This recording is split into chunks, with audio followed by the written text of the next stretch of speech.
Alhamdulillah, wassalatu wassalamu ala Rasulillah wa ala alihi wa sahbihi ajma'in. Allahumma 'allimna ma yanfa'una wa zidna ilma.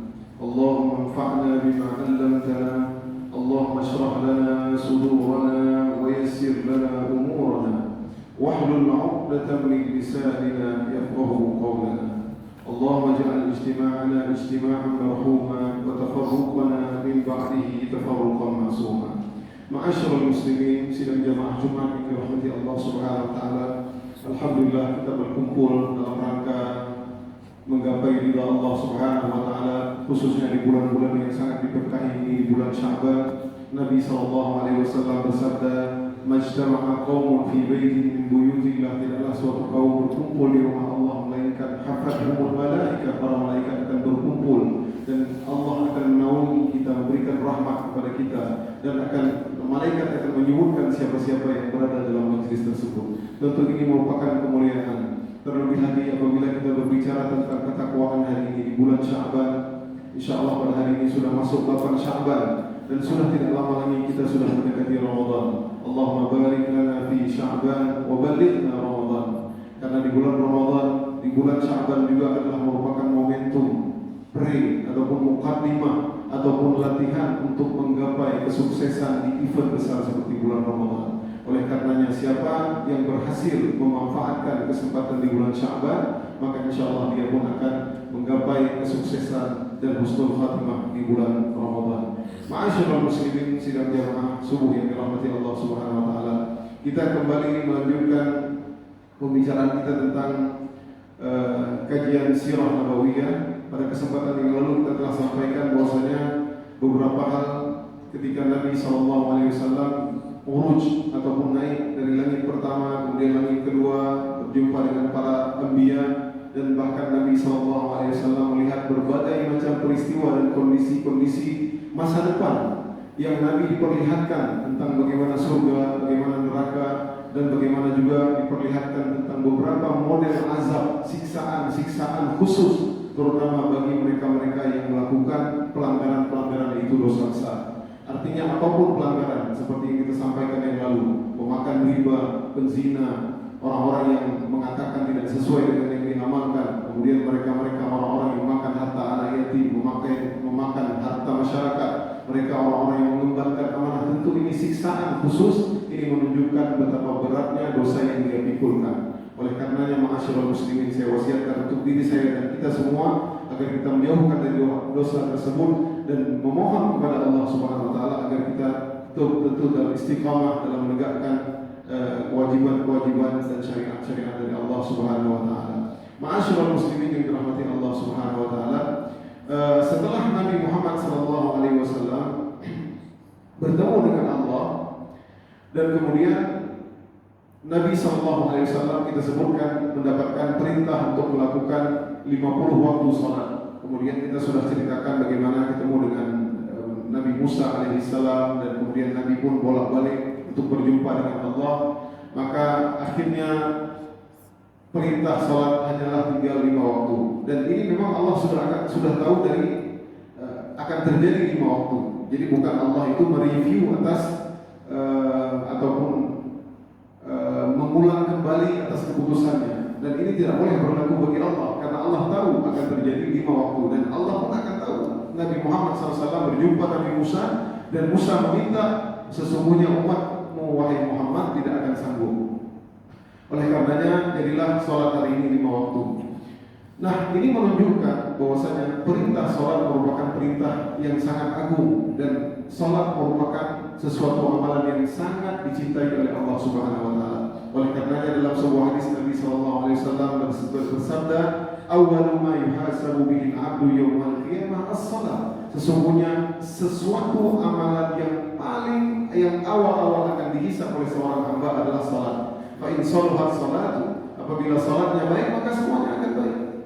Nah, sebaliknya apabila salatnya tidak baik, ini mempengaruhi kepada amalan-amalan yang lainnya. Oleh karenanya dalam sebuah hadis yang lain, ketika seorang sahabat ingin beserta Nabi Muhammad SAW dalam surga, ingin bersama Nabi Muhammad SAW di satu surga, itu surga yang tinggi tentunya, surga Firdaus. Nah, Nabi Tentu ini bukan permintaan yang mudah, bukan ringan. Ya Rasulullah, saya ingin bersamamu di surga. Satu komplek di surga dengan Nabi Muhammad SAW. Apa yang dikatakan oleh Nabi? Nabi tidak mengatakan apa-apa, tidak harus ini itu, tidak. Tapi Nabi mewasiatkan kepada seorang hamba tersebut, sahabat tersebut, a'inni ala nafsika bikasrati sujud. A'inni ala nafsika bikasrati sujud. Bantu aku kalau mau satu tempat denganku di surga, perbanyaklah sujud. Maksud di sini ada jelaskan para ulama itu perbanyaklah sholat. Dan ketika seorang memperbanyak sholat, dia pasti memperbanyak sujud. Dan ketika sujud, dia banyak berdoa. Ketika sholat, dia banyak membaca Al-Quran. Nah, ini tidak terlepas. Ada korelasinya antara sholat, sujud, doa, dan membaca Al-Quran. Jadi mereka yang sering sholat pasti banyak membaca Al-Quran. Apalagi mereka tergiur dengan sholat mereka, menikmati bagaimana senangnya sholat mereka. Oleh karenanya Nabi Muhammad SAW kalau ada suatu masalah, beliau sholat 2 rakaat. Apapun yang menimpa beliau, beliau sholat. Ketika beliau capek, penat, beliau sholat. Nah sebaliknya kita hari ini merasakan sholat itu adalah beban yang berat kita pikul. Karena sebegitu masih lemahnya iman kita. Bahkan sholat 5 waktu, apalagi kita katakan 50 waktu yang setengah jam mungkin harus kita sholat. Oleh karenanya Allah Maha mengetahui kelemahan kita, sehingga Allah menjadikan sholat 5 waktu kita menjadi 50 waktu pahalanya di sisi Allah. Ma'asyiral muslimin, kemudian ketika Nabi SAW turun ketika setelah mendapat perintah dari Allah Subhanahu Wa Taala, maka Nabi turun dari langit ke-7, ke-6 dan sebagainya. Kemudian Nabi pun turun ke Baitul Maqdis. Kemudian Nabi mengimami para anbiya, para nabi-nabi di Baitul Maqdis. Dan kemudian Nabi SAW juga ditawarkan 2, yaitu bejana dari ina al-laban, ya, dan juga bejana dari khamar, yaitu bejana dari khamar dan bejana dari laban, dari susu. Kemudian Nabi SAW mengambil fakhtartal laban, maka Nabi mengambil susu, ya, meminum susu tersebut. Kata faqala lahu Jibril, maka Jibril berkata, akhadtal fitrah, kau telah mengambil fitrah, wa hudita ummataka ya Muhammad, dan kamu telah memberikan susu ataupun kehalalan susu bagi umatmu, wa hurrimat alaikumul khamar, dan diharamkan bagi kamu khamar. Makanya di dunia kita diharamkan khamar. Ya, khamar indah sekali, enak sekali. Ya, hari ini orang di antara kalau minuman kita tanya minuman yang paling mahal harganya adalah khamar, whisky, wine, apapun bentuknya, ya, karena memabukkan. Makanya di surga ketika Nabi diperlihatkan surga, min khamri laidzatil lisyaribin wa anhar, sungai-sungai yang di bawahnya adalah khamar, ya, tapi tidak mabuk.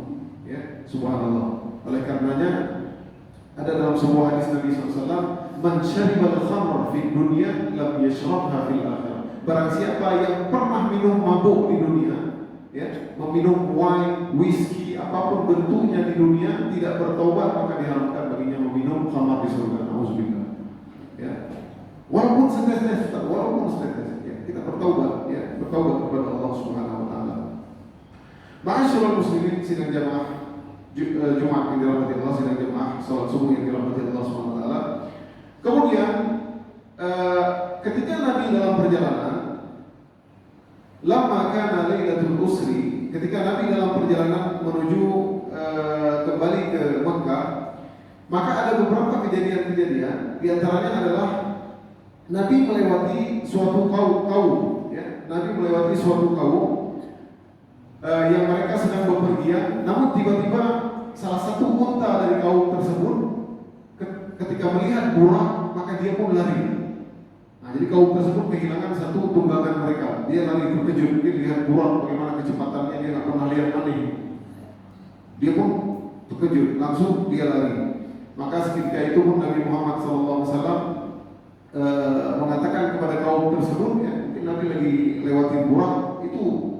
Karena kita lihat dari jauh, ya, dari atas, ya, ibaratnya kita naik pesawat, kita tahu di mana unta satu lagi bersembunyi ataupun lari kemana. Maka Nabi pun mengatakan itu unta lari ke sisi sana. Nah, jadi mereka mendengarkan itu.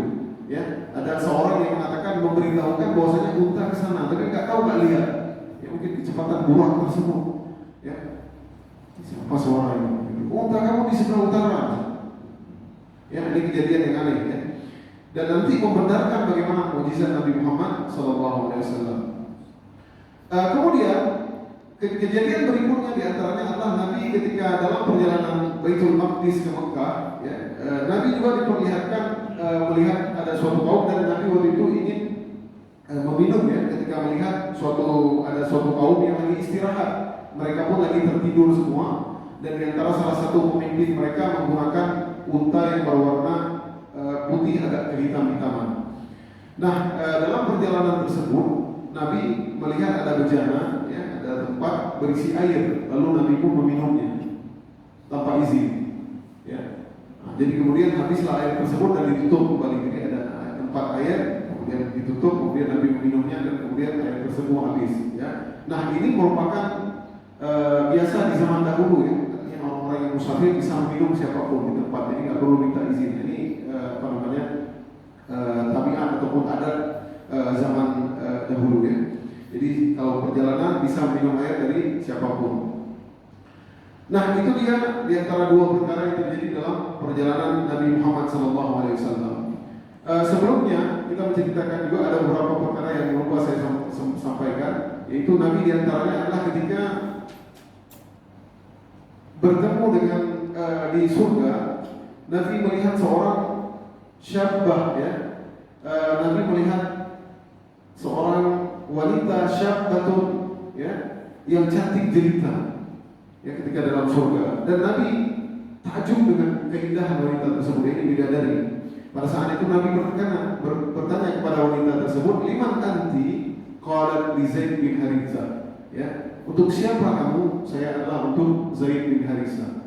Nah, ini maksudnya hadirin, artinya bidadari sudah dipersiapkan ke. Ini Zaid belum meninggal dunia. Artinya bidadari sudah dipersiapkan ke siapapun dari hamba-hamba Allah yang bertakwa kepada Allah. Makanya dalam hadis ya, kalau seandainya ada seorang yang bertakwa, kemudian istrinya marah-marah ya, dan mungkin membentak suaminya, maka dalam sebuah hadis la tu'zihi, janganlah kamu mencelanya. Qatalakillah, dalam hadis sesungguhnya dia tidak lama lagi akan bersama kami. Jadi bidadari sudah dipersiapkan hadirin ya. Semua dari kita sudah dipersiapkan. Wallahu a'lam ya, bidadari kita bagaimana ya. Mudah-mudahan semua kita mendapatkan bidadari di surga. Tapi pembahasan ini tidak perlu kita perpanjang. Kemudian Nabi juga diperlihatkan ketika melihat neraka ya. Ketika melihat neraka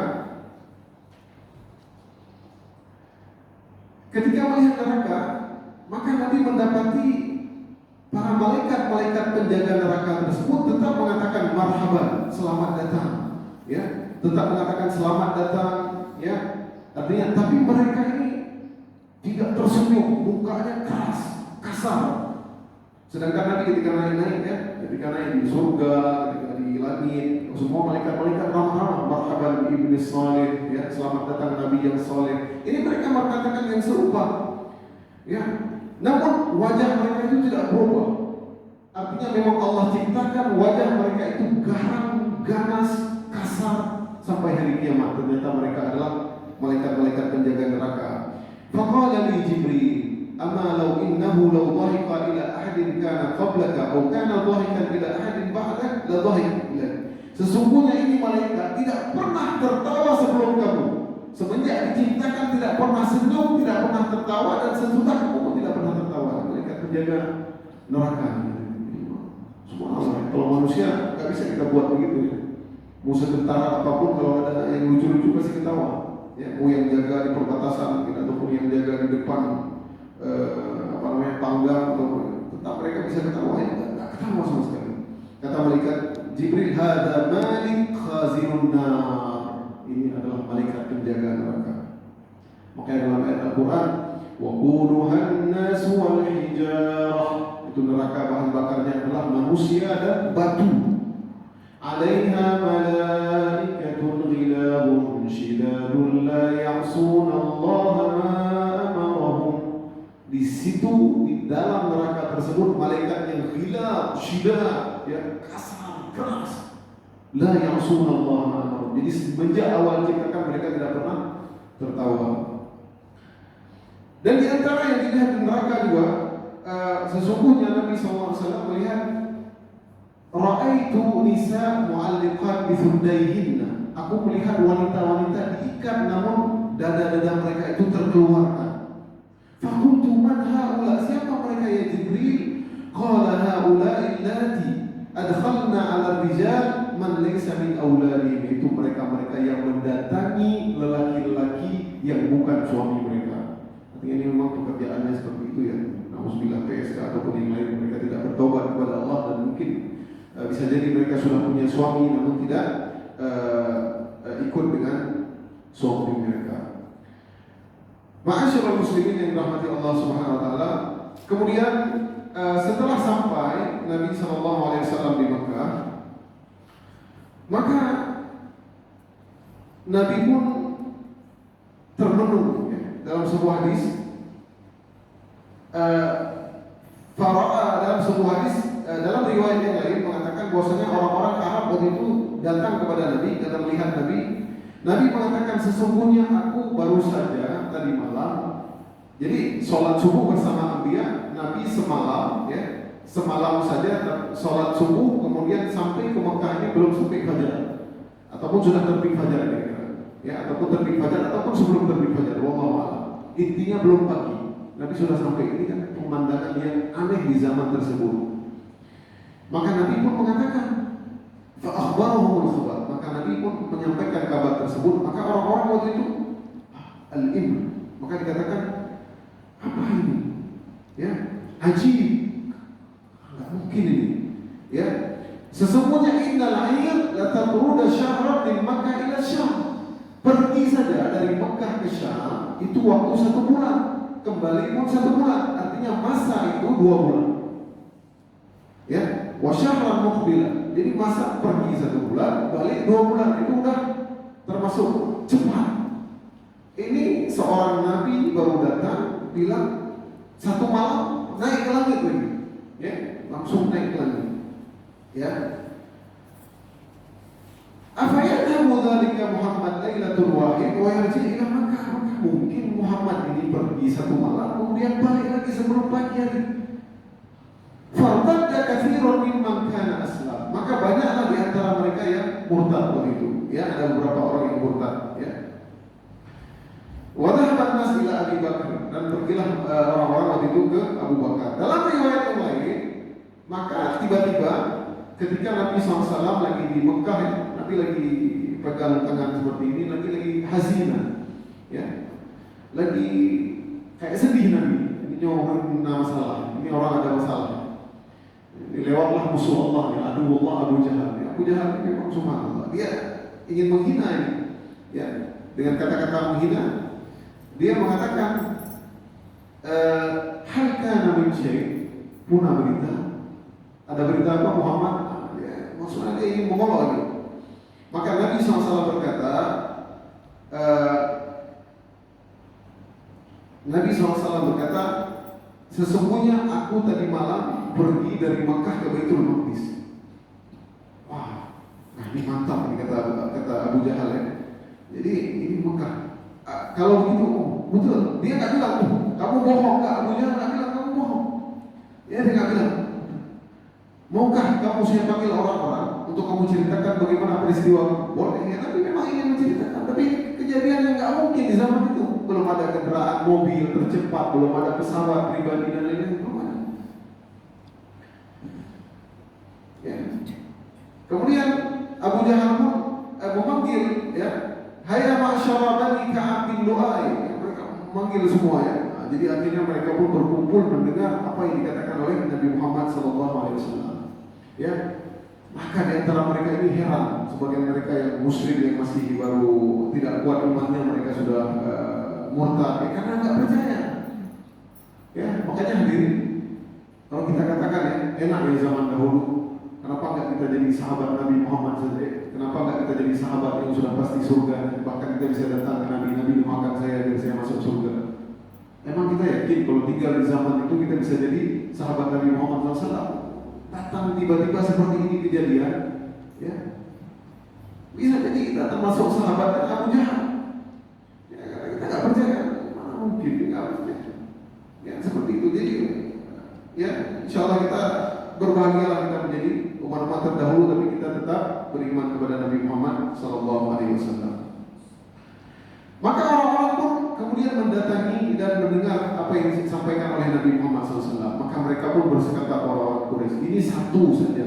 Kalau dia mengingkarinya maka sudahlah, selesailah Muhammad. Siapa itu? Mereka mendatangi Abu Bakar As-Siddiq.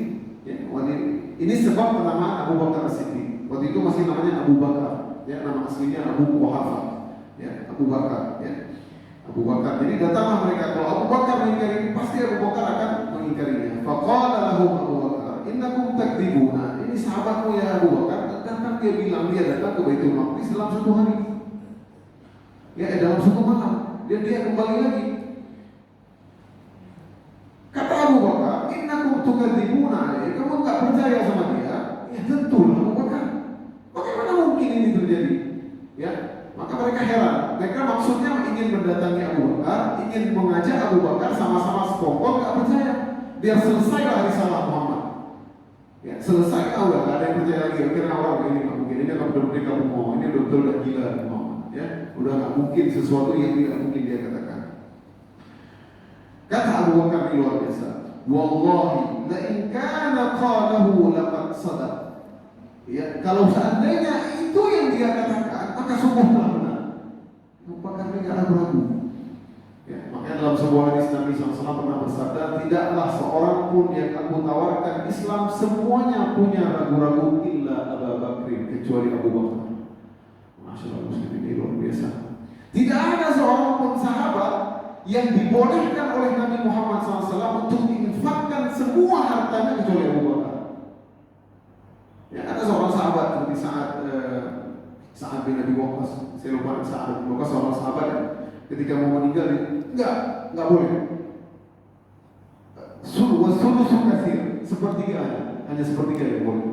Ya, Umar waktu itu setengah. Ya, ketika dalam perang Tabuk, subhanallah sahabatnya. Umar setengah hartanya. Jadi kalau dia punya 8 miliar, 4 miliar untuk, tapi Abu Bakar punya 8 miliar, semua 8 miliar untuk Allah dan Rasulnya. Karena memang iman Abu Bakar ini beda. Besok dia dapat uang ini. Hari ini ada orang coba menafkahkan harta. Apalagi ada seorang ustaz yang mengatakan, mungkin terkenal di televisi, dia bilang, ibu sedekahin itu mobil, nanti ibu dapat mobil, 2 mobil bulan depan. Tiba-tiba sedekahin 1 rumah, disedekahinlah rumah. Akhirnya apa yang terjadi? Rumah tidak punya, mobil tidak punya, akhirnya dia suuzon kepada Allah SWT. Karena imannya belum sampai. Ini ustaz ini pikir nih orang ini Abu Bakar. Ya, bahaya ini. Mubalik yang menyesatkan. Dia sampaikan, tapi dia bilang nanti bulan depan langsung ada pungli langsung dapat. Ini Nabi melihat orangnya. Ini kalau Abu Bakar sedekahin luar biasa. Ini kita ceritakan bagaimana keutamaan Abu Bakar. Maka kata Abu Bakar, demi Allah, kalau itu kalian itu luar biasa. Sesungguhnya fawallahi innahu la yakhbiruni anna al-khabar la ya'tihi min Allah as-sama'i ila al-ard fi sa'atin min lailin aw nahar fa usaddiqu. Sesungguhnya itu yang dia beritakan masih biasa, dan aku sudah beriman kepadanya. Dia datang kabar wahyu dari langit, aku mempercayainya. Ya, jadi Abu Bakar nggak ragu-ragu. Dia datang kabar setiap pagi dan sore dari langit, aku beriman kepadanya. Karena Abu Bakar itu teman Nabi Muhammad SAW, bestinya Nabi, teman akrabnya Nabi, dan dia tahu, ya, satu komplek dengan Nabi. Makanya Abu Bakar nggak ragu-ragu beriman.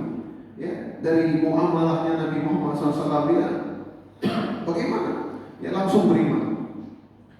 Bahkan ya, dalam riwayat yang lain, wahai kalian, seandainya itu Nabi mengatakan itu tembok putih ataupun itu tembok hitam, maka aku akan mengatakan walaupun aku lihat itu putih, aku akan katakan itu hitam untuk membenarkan Nabi Muhammad SAW. Bagaimana imannya itu? Kita lihat di tembok putih.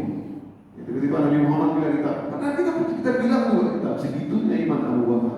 Ya, maka dalam hadis yang lain, "Lau wada'a iman Abu Bakar wa wada'a iman ummah, la rajaha iman Abu Bakar." Kalau satu Abu Bakar saja sama umat semuanya dikumpulin, umat masih menang iman Abu Bakar. Masyaallah, muslimin, inilah keutamaan Abu Bakar As-Siddiq, bahkan diabadikan dalam Al-Quran, bahkan dia menjadi sahiban, ya, yang diabadikan dalam Al-Quran yang menemani Nabi Muhammad SAW ketika hijrah dari Mekah ke Madinah. Maka seketika itu Abu Bakar datanglah ke tempat Nabi Muhammad SAW. Maka Abu Bakar berkata, "Ya Nabi Allah, uhdithu haula'il qaum annaka ji'ta Baitul Maqdis hadhihi lailah." Aku dikabari bahwasanya engkau datang dalam satu malam. Betul, kata Nabi. Betul. Ya Nabi Allah, fasifni, maka sifatilah, ceritakanlah bagaimana. Nah, kemudian Nabi pun menceritakan, ya. Karena waktu itu ada orang-orang, ini kalau memang Nabi Muhammad SAW betul datang ke Baitul Maqdis, ke Palestina, pasti dia tahu bentuk-bentuk ataupun misalkan ada bendungan di sini, ada sungai di sini misalkan, ataupun bentuk masjidnya bagaimana, dia pasti akan tahu. Jangan hanya cerita khayalan belaka, karena ada orang, maka mereka mendatangkan orang-orang yang pernah ke Baitul Maqdis. Ya, maka Nabi pun, karena Nabi datang malam hari, artinya Nabi bukan lagi selfie seperti kita. Kita ke Mekah selfie, oh di sini ada spot selfie. Nabi nggak ada selfie. Foto, coba foto dulu, Jibril foto saya. Nabi mungkin sekilas datang, taruh untanya, taruh burak, kemudian sholat bersama para anbiya, kemudian naik lagi. Ya, Nabi sekilas saja melihat.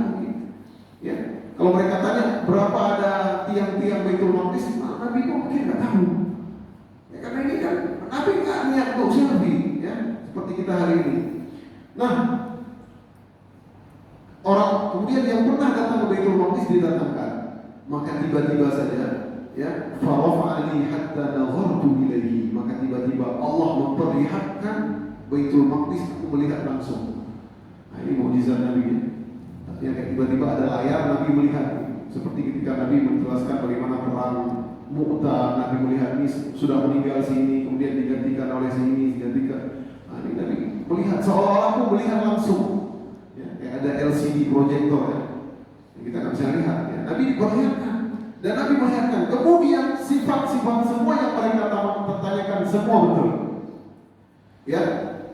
Bahkan dalam riwayat dikatakan bahwasanya semua yang disifati oleh Nabi Muhammad SAW adalah semua betul, ya. Bahkan mereka mengatakan itu betul semua, ya. Tetapi mereka tetap tidak menerima. Padahal udah betul sampai nggak mungkin Nabi ini mimpi atau, tapi semua yang seperti orang-orang yang sering ke Baitul Maqdis, pedagang-pedagang Arab bisa datangkan. Maka seketika itu pun kata Nabi Muhammad SAW, kalau kalian nggak percaya, silahkan tanya nanti ada rombongan yang akan datang ke Mekah nanti, yang mereka diantaranya kehilangan air mereka, tunggangan mereka, ya. Dan juga tanyakan ada satu kafilah nanti, kafilah dagang yang mereka nanti ada air yang di dalam tempayan mereka, kemudian air tersebut tiba-tiba habis, ya. Ditanyakan, kemudian pas datang pun ditanyakan, tapi tetap saja mereka tidak berikan semua. Betul. Ada mukjizat apa lagi coba? Hadirin, luar biasa, ya. Hadirin sidang jamaah subuh yang dirahmati Allah Subhanahu Wa Taala. Kemudian kita sambung sebelum lagi, ya. Kemudian di antaranya adalah yang ingin kita sampaikan ketika setelah kisah Mi'raj ini, Nabi Muhammad SAW kemudian